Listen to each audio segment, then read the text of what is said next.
Welcome back to Perspectives. 7 years ago today, the Syrian civil war started. It's been a war so bloody that even the United Nations has stopped counting the dead.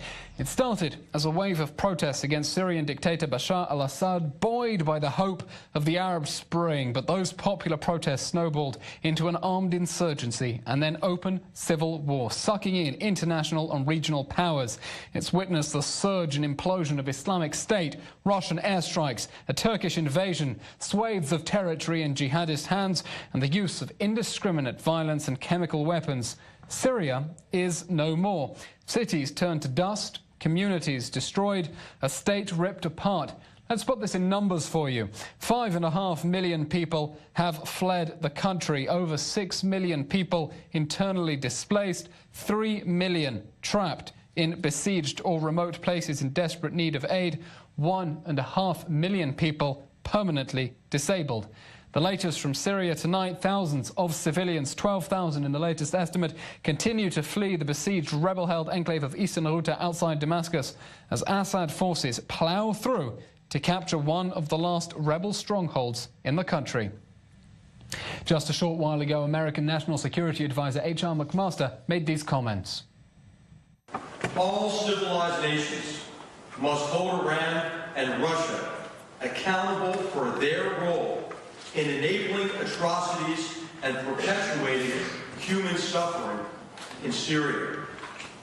Across the greater Middle East, Iran is proliferating dangerous weapons, fueling sectarian violence, and supporting terrorist proxies and militias such as Hezbollah.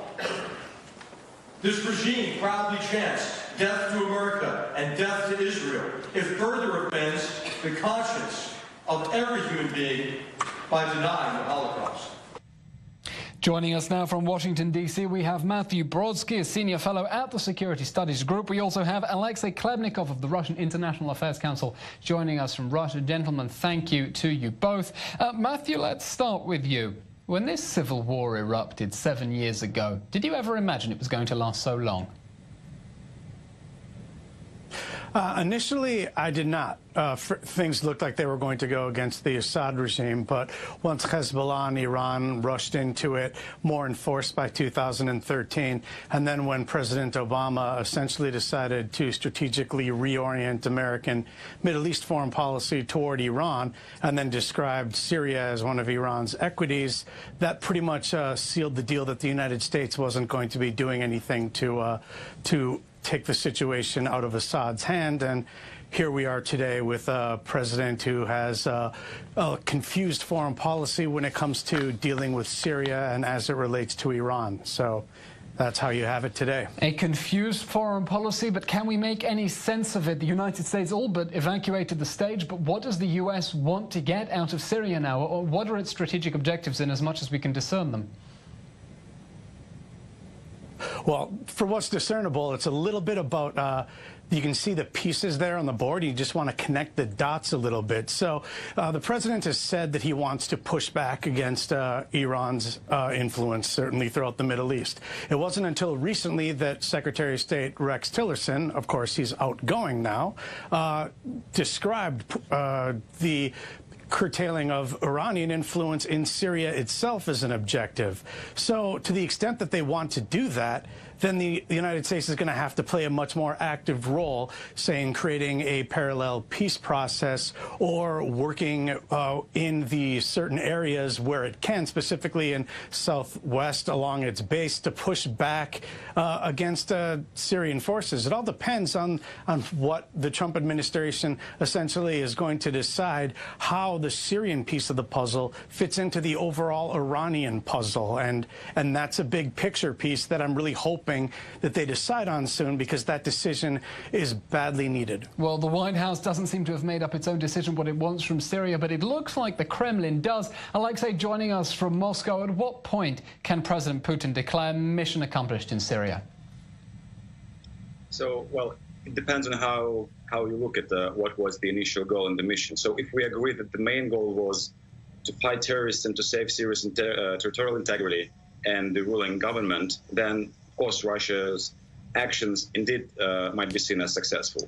But if we agree that Russia's main goal is to reach political settlement in Syria, it is very far from over. So now when the military stage of the conflict is coming to an end, political issues come at the forefront, and they create even more friction and more disagreements between all parties involved. So there are at least two levels. One is external, basically with Russia, Iran, Turkey, US, and Israel, and all of them need to come to an agreement on very complex set of issues like Fayez al-Assad and his role in Syria's future, transition period, Syria's constitution and form of future government, Kurdish issue, presence of foreign troops and zones of influence. And another matter closely connected with that intra-Syrian political process is that many opposition groups supported by external powers and actors have irreconcilable positions, which are extremely hard to change. So this is why the political process is bogged down. Alexey, explain something for me, please. Look, this is how it looks from the West. People look at the Assad regime, they see a brutal regime that has tortured its own civilians, dropped barrel bombs on them, used chemical weapons against them, and don't understand how President Putin could be propping up such a barbaric regime. What exactly is, at the bottom line, the Russian interest in keeping the Assad regime in power?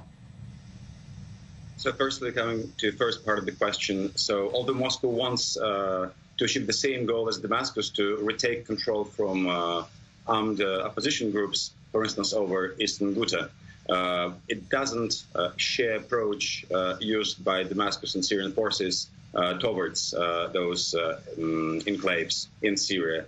So Moscow prefers negotiations and with armed opposition groups, which it did and which it does, and evacuations of the civilians. In fact, the recent humanitarian convoys organized by Syrian Red Crescent and the UN were organized with the help of Russia's troops and Russia's negotiators there. So basically, coming to the second part of the question, the ultimate goal of Russia in Syria is to secure its position, its stance in Syria, and to convert it into the political influence in the broader region. But so let's see how that might yet be converted. Alexey, hold that thought. Matthew, very briefly, a prediction, if you will. At what point is the West essentially forced to concede defeat and start working with the Assad regime, at least on rehabilitation for Syria? If Moscow gets its way, which would be a horrible thing for the United States and for the West, because we should be very much opposed to the way it's propping up Assad and the power structure it wants to recreate in the Middle East, then that could happen over the course of a few years. But I really don't think that there's going to be any large-scale solution. There'll be a hybrid political solution in the end, in which there will be different enclaves in Syria and Alawistan where Russia can stay with Assad, and that will be along the coast, and it'll protect his military bases that he's interested in. But there'll be Kurdish areas and places that have some Turkish influence, and areas that, of course, Israel have interest in, and Jordan will have interest in the southwest of Syria. Okay, Matthew Brodsky, Alexey Khlebnikov, thank you for joining us from Washington, D.C. and from Moscow. Fascinating discussion. Unfortunately, we have to go to a break. When we come back, we'll be with our Middle East correspondent to delve deeper into the chaos in Syria, work out what's next. We'll be right back.